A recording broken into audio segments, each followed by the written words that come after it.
안녕하세요. 축구 터는 남자 야진입니다. 안토니오 콘테 감독의 토트넘행이 확정되면서 팬들의 기대감이 높아지고 있습니다. 그중 한국 팬들의 관심사는 역시 손흥민의 활약 여부일 텐데요. 결론부터 말하면 그간 손흥민이 프로 데뷔 후 거쳐갔던 그 어떤 감독들보다 좋은 궁합을 보일 가능성이 높다고 예상할 수 있습니다. 오늘은 그 이유에 대해 알아보도록 할 텐데요. 우선 축구적인 부분을 살펴보겠습니다. 널리 알려져 있다시피 콘테 감독은 3백 대형을 즐겼습니다. 그리고 많은 매체에서는 인테르에서 세리에 우승을 이끌었던 352 시스템을 다시 한번 사용할 것이라고 예상하고 있는데요. 이 부분에서는 다른 가능성의 여지가 있지만 잠시 후에 얘기해 보도록 하고, 일단 352 시스템을 쓴다는 가정하에 손흥민의 역할을 예상해 보겠습니다. 이 포메이션에서 손흥민이 뛸 수 있는 곳은 단 한 자리입니다. 최전방 투톱 위치인데요. 파트너는 물론 케인이겠죠. 콘테의 축구에서 전방의 선수가 해야 하는 가장 중요한 역할은 바로 공간의 효율적인 활용입니다. 이는 콘테가 윙백에게 매우 많은 역할을 부여한다는 전술적 특징에서 비롯되는데요.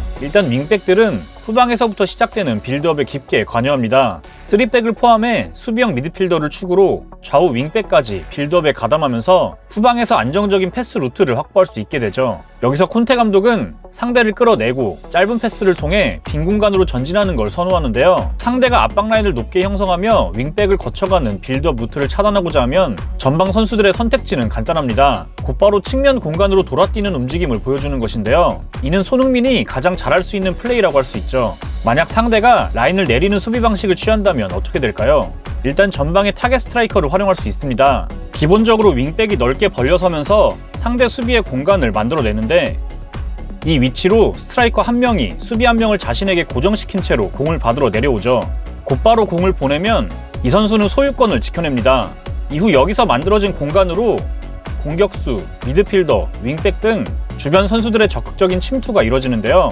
인테르에서 루카쿠를 이런 방식으로 기가 막히게 활용했던 콘테 감독인데, 케인이 같은 역할을 맡을 수 있겠죠. 팀 전체가 하프라인을 넘어서면서 공격할 경우 센터백이 전진함과 동시에 윙백이 측면을 넓게 벌려서는데요. 터치라인을 따라 올라가는 윙백으로 인해 상대 수비 폭이 벌어지는데, 이때 중앙의 네 선수가 하프 스페이스를 효과적으로 공략하는 게 중요합니다.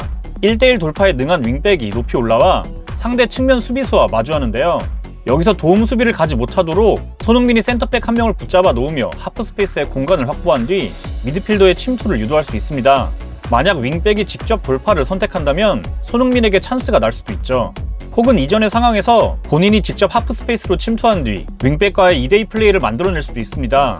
여기서 주목해야 할 또 한 가지 콘테 축구의 특징은 윙백이 박스 안으로 적극적으로 들어온다는 점입니다. 지난 시즌 인테르에서 윙백으로 뛰었던 페리시치와 하키미는 웬만한 공격 자원 못지 않은 공격 포인트를 생산해냈는데요. 윙백과 공격수 간의 연계 플레이가 중요한데, 때문에 콘테 감독 아래에서 손흥민의 도움 숫자가 더욱 늘어날 수 있음을 예상해볼 수 있는 부분이죠. 콘테의 축구에서 전방의 두 명이 좋은 경기력을 보일 것이라는 거엔 의심의 여지가 없습니다. 인테르에선 루카쿠와 라우타로, 거슬러 올라가 유벤투스 시절엔 요렌테와 테베스라는 빅앤스몰 조합을 쏠쏠하게 써먹었던 감독이기 때문이죠. 문제는 현재 토트넘의 선수단 퀄리티입니다. 과연 콘테 감독의 입맛에 맞는 선수들이 있냐는 것인데, 전방에 손흥민과 케인을 제외하면 이 부분에선 아쉬움이 남죠. 그리고 앞서 얘기했듯이 아직 352 시스템을 쓸 것인지도 단언할 수 없습니다. 콘테 감독은 첼시 시절엔 측면에서의 공격력을 극대화했던 3-4-3 시스템을 쓰기도 했습니다. 게다가 3백 장인이라는 이미지와는 다르게 첼시 부임 이후 초반에는 4백을 실험하기도 했고, 유벤투스 감독 시절엔 4-2-4, 4-3-3 등 4백 시스템도 적절히 사용했죠. 선수진의 특성에 따라 언제든지 다양한 포메이션 변화를 보여줄 수 있는 감독입니다. 축구 외적인 부분을 보면 콘테 감독은 더욱 손흥민에게 빠져들 수밖에 없습니다. 콘테 감독은 축구에서의 패배는 죽음을 애도하는 것과도 같다라고 얘기한 바 있는데요. 그만큼 피치 위에서의 승부욕과 열정은 정평이 나 있죠. 콘테는 뛰어난 전술 이론가를 넘어서서 이러한 본인의 열정을 선수단에게 잘 주입시키는 감독이기도 합니다.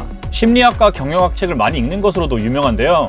콘테 감독은 과거 한 매체와의 인터뷰에서 선수들에게 요구하는 자신의 축구 철학을 밝혔습니다. 경쟁에서 반드시 승리할 것, 감독에 대한 존중, 팀을 위한 희생, 후회 없는 경기, 축구에 대한 열정, 늘 배우고 성장하라. 이러한 철학에 부합하지 못하는 선수들은 가차없이 눈밖에 나기도 합니다. 하지만 손흥민에게는 해당되지 않는 얘기일 텐데요. 하나같이 전부 손흥민에게 부족함이 없는 요소들이죠. 결과적으로 콘테 감독은 손흥민을 팀 내 핵심 선수로 중용할 가능성이 매우 높다고 볼 수 있는데요. 게다가 손흥민에게 아직 없는 프로 커리어에서의 우승 타이틀, 이를 채워줄 수 있는 감독 자리에 적합한 인물 역시 바로 콘테라고 할 수 있습니다.